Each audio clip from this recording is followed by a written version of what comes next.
Hello, everybody, and welcome to the first episode of the Hangar Talk podcast. Today, we're going to be talking about air-to-air refueling. Now, you guys may be wondering to yourself, what is air-to-air refueling? Air-to-air refueling is the process of transferring aviation fuel from one airplane to another, specifically the fighter jets. Now, what that is there are tanker planes in the sky at 30,000 feet in the air, and they refuel fighter jets, helicopters, and sometimes they can refuel drones. They were recently used in various conflicts like Afghanistan and Iraq. The KC135, one of the tankers, also known as the Strato tanker, made its first flight back in 1957 and is the longest running implementation by the United States Air Force. The procedure allows refueling aircraft to remain airborne for longer periods of time.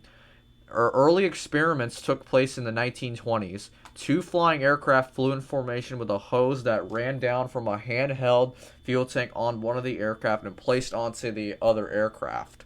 That happened in 1923 in June, and the first successful aerial refueling happened on June 27th, 1923. So it was all like June areas that all these refueling happened, and they were all tested by. So flyers at Rockwell Field in San Diego developed a system for mid-air refueling between DH-4 Bravo airplanes. They did this to eliminate fuel problems. Now here's an example of air-to-air refueling. This aircraft right here, a KC135 Strato tanker, made its first flight in 1957 and it was built by Boeing, is refueling this F-16 Fighting Falcon airplane. I don't know. I don't know where this was. It was taken by some kind of airplane. I don't know what. So as you can see, this is the boom.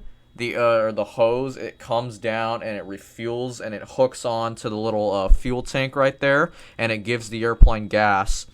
So the purpose of it is to extend aircraft for longer periods of time, and it is to give more fuel to any aircraft like jets and helicopters to go fight in enemy territory during that. And then these are actually really cool to see. There's a lot of demonstrations at air shows, and it's really fun to watch. Like at Huntington Beach Air Show last year, there was a C-17 Globemaster from Joint Base McChord and the KC-135 from March doing a demonstration of air-to-air refueling, and it was really cool to watch it and see it.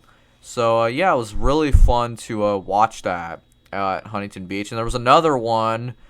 There was a KC-135 demo at the March Air Reserve Base or Southern California Air Show this year. It was really cool.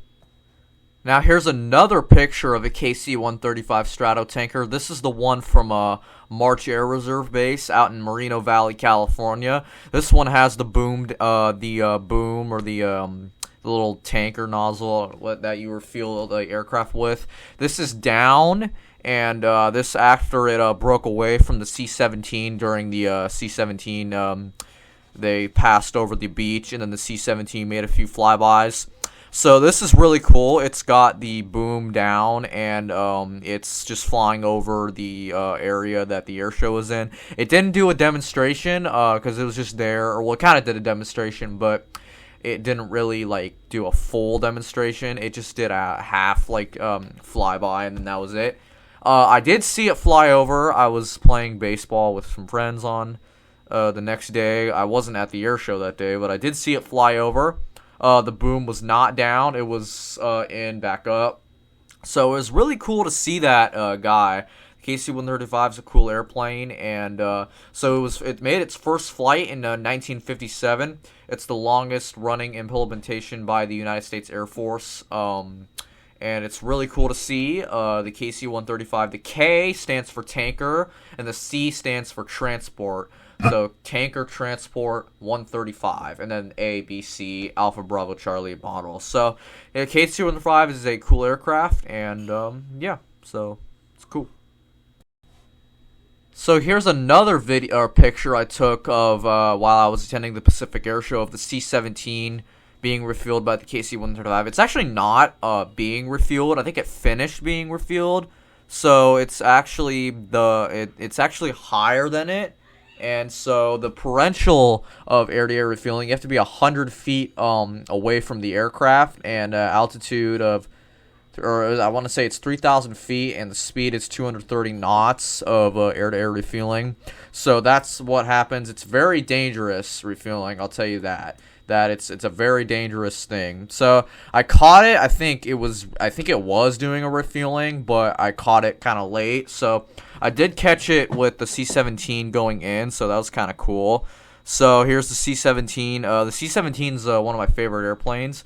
It can carry a load of 282,400 pound cargo.